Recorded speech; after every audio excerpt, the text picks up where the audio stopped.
رسول کی سیرت کے حوالے سے سب سے پہلی بات آپ یہ سمجھیے کہ تاریخ انسانی میں یہ ایک ہی ہستی ہے محمد الرسول اللہ صلی اللہ علیہ وآلہ وسلم، جن کی بایوگرافی اتنی تفصیل کے ساتھ موجود ہے۔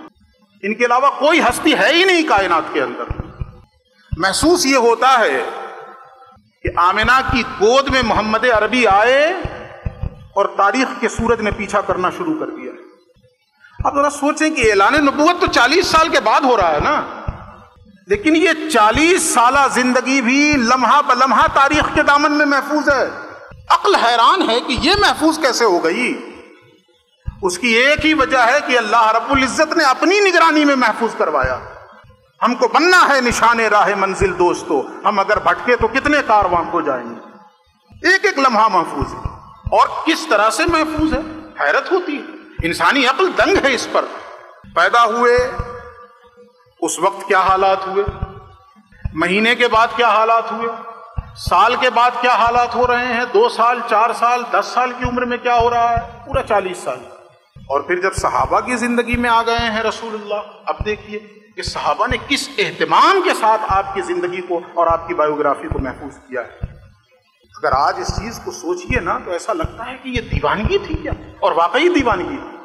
اس مجلس میں بیٹھ کر کوئی چیئر پہ مسکرا رہا ہو تو کیمرے میں اس کی تصویر تو آ سکتی ہے، لیکن کوئی مورخ لکھتے وقت یہ نہیں لکھے گا کہ بیرسٹر صاحب فلاں بج کے فلاں منٹ پر مسکرا رہے تھے، اور اگر مسکرا رہے تھے تو مسکرانے کی کیفیت کیا تھی، انداز کیا تھا، دانت دکھے تھے کہ نہیں دکھے تھے۔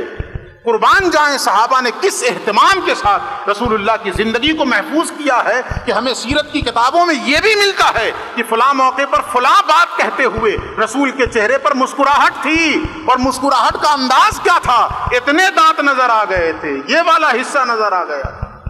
اس اہتمام کے ساتھ سیرت کی حفاظت کس لیے کی گئی؟ پھر میں وہ شعر پڑھوں گا، ہم کو بننا ہے نشانے راہ منزل دوستو، ہم اگر بھٹکے تو کتنے کارواں ہو جائے۔ اور پھر دوسری چیز جو سمجھنے کی ہے وہ کیا ہے، سیرت کی جامعیت کو۔ المیہ یہ ہے، میں بڑے دکھ کے ساتھ یہ اظہار کر رہا ہوں کہ ہم جیسے لوگ بھی جب سیرت کا مطالعہ کرتے ہیں تو صرف ایک پہلو پہ نظر رہتی ہے، صرف ایک پہلو پہ نظر رہتی ہے، اور سارا زور اسی پر لگا بھی دیتے ہیں۔ رسول اللہ نے نماز اس طرح سے پڑھی ہے، ہاتھ یہاں باندھا ہے، دوسرے کہہ رہے نہیں ہاتھ یہاں باندھا ہے، تیسرے کہہ رہے نہیں جی ہاتھ چھوڑ کے رکھا تھا، سارا زور اس پر لگا۔ جبکہ آپ دیکھیں زندگی ملے 63 سال، کل حیات طیبہ آپ کی 63 سال، جس کا تقریباً 2/3 حصہ اعلان نبوت سے پہلے کا ہے۔ اگر 63 سال کو 3 حصوں میں ڈیوائڈ کر دیں تو تقریباً 2/3 حصہ جو ہے وہ اعلان نبوت سے پہلے کا ہے۔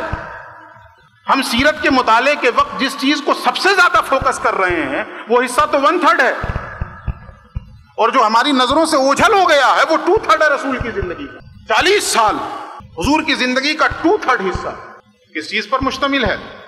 اگر ہم رسول اللہ کی سیرت کو 3 حصوں میں بانٹیں، عبادات، اخلاقیات، معاملات۔ معاملات میں پھر اور بھی شعبے نکلیں گے، اور بھی خانے نکلیں گے، سیاسیات بھی ہے، معاشیات بھی ہے، وہ ساری چیزیں ہیں، معاشرت بھی ہے، وہ سب آئے گا اس میں۔ لیکن بنیادی طور پر 3 حصوں میں تو بانٹ سکتے ہیں نا، عبادات، معاملات اور اخلاقیات۔